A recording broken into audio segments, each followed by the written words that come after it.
လည်းမခေါ်နိုင်ဘူးပေါ့နော်။ဘာဖြစ်လို့လဲဆိုတော့နောက်ဘဝမှာရတဲ့ကုသိုလ်ကောင်းမှုတွေလုပ်ပြီးနောက်ဘဝမှာရမယ်ပေါ့နော်။နောက်ဘဝကိုရမယ်။နိဗ္ဗာန်ကိုလည်းကျမတို့မလိုချင်ပါဘူး။ထပ်ပနာဆိုတာမြေထဲမြုပ်ပြလိုက်တာမဟုတ်ပါဘူးနော်အဲ့လောက်အဓိပ္ပာယ်မဲ့တဲ့အလုပ်ကိုဒီလိုတထေးတွေမလုပ်ပါဘူးဒီလိုတထေးတွေကလည်းအဲ့လောက်အဓိပ္ပာယ်မဲ့လို့တထေးဖြစ်တာလည်းမဟုတ်ပါဘူးခုပြောနေတဲ့ပုံကိုယ်တွေရတာအဲ့လောက်အစင်နဲ့မရှိလို့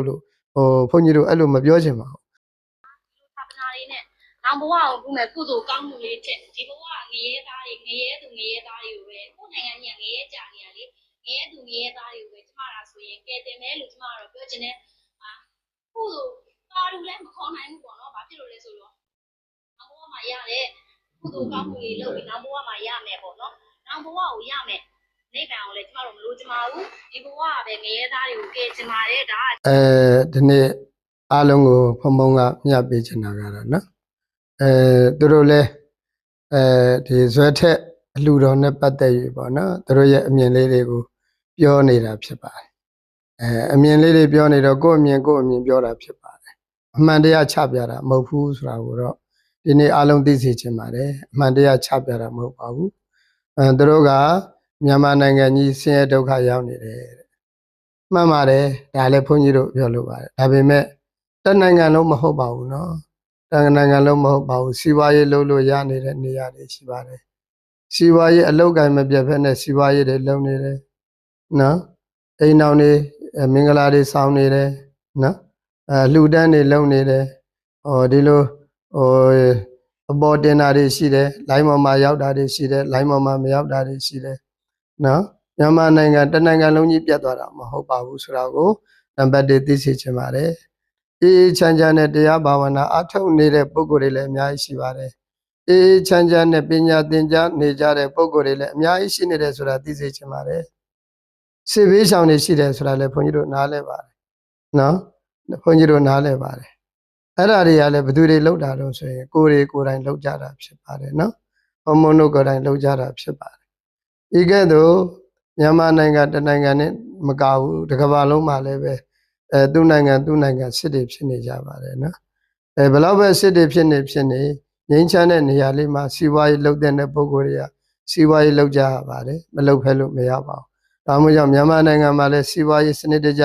လုပ်နေတဲ့ပုဂ္ဂိုလ်တွေလည်းအများကြီးရှိပါတယ်ဥပမာမြန်မာနိုင်ငံမှာဆိုလို့ရှိရင်တရုတ်တွေကလားတွေဆိုလို့ရှိရင်စီးပွားရေးအလုံးမပြတ်ပါဘူးဆိုတာကိုလည်းအလုံးသိစေချင်ပါတယ်ကာကောင်းကောင်းနေစီးပြီးတော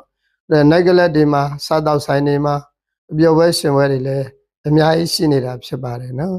်ဒီငွေကိုသုံးတဲ့နေရာမှာဇွဲထက်တို့လိုကုသိုလ်ကောင်းမှုနေရာမှာသုံးတယ်လို့ဟုတ်တယ်မလားအပျော်ပါးတဲ့နေရာမှာသုံးတဲ့ပုဂ္ဂိုလ်တွေလည်းမြန်မာနိုင်ငံမှာအများကြီးရှိပါတယ်ဆိုတာကိုလည်းနည်းနည်းလေးအလုံးသိစေချင်ပါတယ်နော်အဲ့တော့အခုဇွဲထက်ကကုသိုလ်ကောင်းမှုတွေလုပ်တယ်ကျောင်းကြီးတွေဆောက်လုပ်လူတယ်သာဓုခေါ်ပါတယ်အခု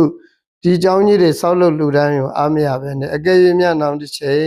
်ဒီကျောင်းကြီးတွေပျက်စီးသွားတဲ့အချိန်မှာနောင်တစ်ချိန်ဒီလိုကျောင်းကြီးမျိုးတွေပြန်ဆောက်နိုင်ဖို့ရန်အတွက်ရည်ရွယ်ချက်နဲ့အခုလိုထပ်ပနာထားတာဖြစ်ပါတယ်မြေတဲ့အလဟတအသိဉာဏ်မဲ့လောက်တာမဟုတ်ပါဘူးเนาะအ ਨੇ ဆုံးကိုလောက်တော့အသိဉာဏ်ရှိတယ်ကိုလောက်အသိဉာဏ်ရှိလို့ဒီလိုအလုပ်တွေလုပ်နိုင်တယ်ဆိုတာတော့အ ਨੇ ဆုံးငါတို့လောက်တော့သူတို့အသိဉာဏ်ရှိတယ်လို့နည်းနည်းလေးသိထားဖို့အရေးကြီးပါတယ်တချို့ကပြောနေတာထပ်ပနာဆိုတာမြေထဲမြုပ်ပြလိုက်တာမဟုတ်ပါဘူးเนาะအဲ့လောက်အဓိပ္ပာယ်မဲ့တဲ့အလုပ်ကိုဒီလိုတထေးတွေမလုပ်ပါဘူးဒီလိုတထေးတွေကလည်းအဲ့လောက်အဓိပ္ပာယ်မဲ့လို့တထေးဖြစ်တာလည်းမဟုတ်ပါဘူးခုပြောနေတဲ့ပုံကိုယ်တွေရတာအဲ့လောက်အစင်နဲ့မရှိလို့ဘုန်းကြီးတို့အဲ့လိုမပြောချင်ပါဘူးအဲ့လိုမပြောတော့လည်းပြောရရောက်ပါတယ်เนาะအဲ့လောက်အစင်တန်းမြင်မာတဲ့ပုံကိုယ်တွေကဒီလောက်သိမ့်ပေါင်းသိမ့်ချီတဲ့ပစ္စည်းတွေကိုအလဟတ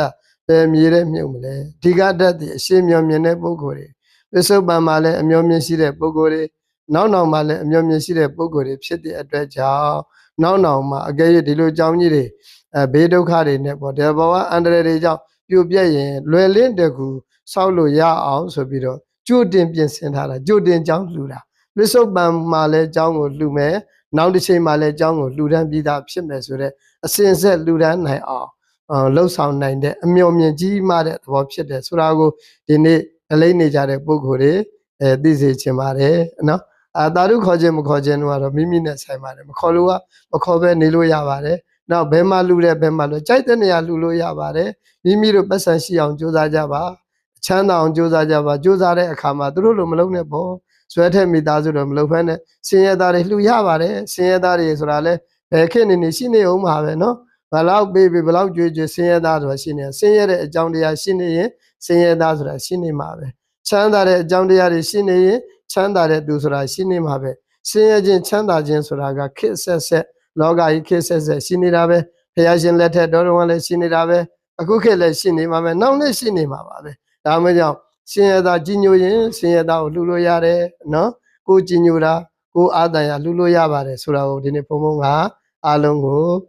ဖြစ်ရှင်းပေးပါတယ်နော်ဖြစ်ရှင်းပေးပါတယ်ဒီနေ့ဇွဲထက်မိသားစုကအတိမဲ့ညံမဲ့လုပ်နေတာမဟုတ်ပါဘူးအတိမဲ့ညံမဲ့ကြောင့်ဒီလောက်ချမ်းသာလာတယ်လည်းမဟုတ်ပါဘူးသူတို့ရဲ့ဇွဲသူတို့ရဲ့ဝရိယသူတို့ရဲ့အတိဉာဏ်သူတို့ရဲ့တရားတရားဖြင့်သူတို့လုပ်ကြတာဖြစ်ပါတယ်သူတို့ရဲ့ဆွေတော်မျိုးတော်များသူတို့ရဲ့ဓမ္မမိတ်ဆွေများဖြင့်ပြုလုပ်တဲ့ကုသိုလ်တွေကို